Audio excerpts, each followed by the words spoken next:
انشاءاللہ بچہ ضد ہمیشہ کے لیے چھوڑ دے گا۔ میٹھی چیز کے اوپر دم کر کے بچے کو کھلا دیں، اور انشاءاللہ آپ مجھے دعائیں دیں گے کہ آپ نے کیسا کمال کا وظیفہ دیا، بچہ ٹھیک ہو گیا۔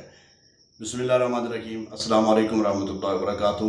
بچوں کی ضد عموماً مشہور ہے گھروں میں کہ بچہ ضد کر رہا ہے، اور اس ضد کی وجہ سے کئی دفعہ بچے کو مار بھی پڑتی ہے، بچے کو جو ہے وہ غصے کا سامنا کرنا پڑتا ہے۔ گھر والوں کے لیے علیحدہ تکلیفیں پریشانیاں جو ہیں وہ بچے کی طرح سے ان کو دیکھنی پڑتی ہیں کہ بھئی یہ ہمارا بچہ ہمارے ساتھ اب کیا کرنے لگا ہے۔ تو آج میں اس کا جو ہے آسان ترین وظیفہ اس کے متعلق عرض کرتا چلوں کہ آپ نے کام کیا کرنا ہے۔ یاد رکھیں، بچوں کی ضد ایک فطری عمل ہے۔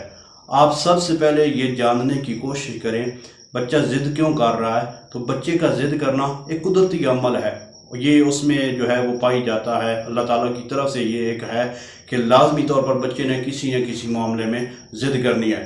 مسئلہ جو اہم ترین سمجھنے والا ہے نا، وہ یہ ہے کہ آپ بچے کو سمجھیں کہ بچہ کس معاملے میں ضد کر رہا ہے۔ اگر بچے کی ضد جائز ہے، فیملی کے لیے، بچے کے لیے کسی قسم کا اس میں نقصان نہیں ہے، تو پھر کوشش کریں بچے کو ضد نہ کرنے دیں۔ اس طرح عموماً جب بار بار بچہ ایک بات پہ اڑ جاتا ہے نا کہ میں نے یہ کام کرنا ہے، والدین کی طرف سے اسے بار بار منع کیا جا رہا ہے بھئی یہ کام نہیں ہونا چاہیے، نہیں ہونا چاہیے، تو بچے کی ایک جو ہے وہ روٹین بن جاتی ہے، بھئی میں اس پہ تھوڑا روؤں گا، ضد کروں گا، میرا کام مان لیا جائے گا۔ تو کوشش کریں کہ اگر بچے کے لیے نقصان دہ عمل نہیں ہے تو بچے کا ضد کرنے سے پہلے اس کو ضد کرنا ہی نہ دے، جب وہ بات کہے تو اس کی بات کو مان لیا جائے۔ انشاءاللہ اس سے بچے میں کچھ بہتری آئے گی اور بچہ ضد کی طرف نہیں جائے گا۔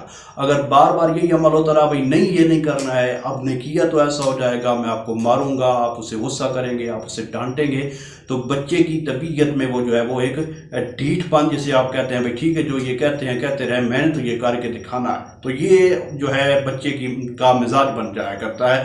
تو آپ کوشش فرمائیں کہ اگر بچے کی جو ہے ضد ہے، بچہ جو کام کہہ رہا ہے وہ نقصان کا نہیں ہے، تو بچے کا کام وہ پورا کر دیں۔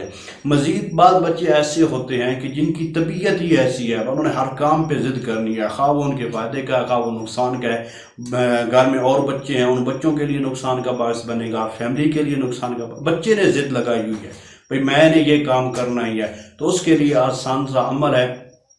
چینل پہ نئے ہیں جناب، سبسکرائب اس کو ضرور کر دیں، ویڈیو اچھی لگے آگے اس کو ضرور شیئر کریں، لائک دیں۔ اللہ سبھی کے معاملات میں آسانیاں پیدا فرمائے۔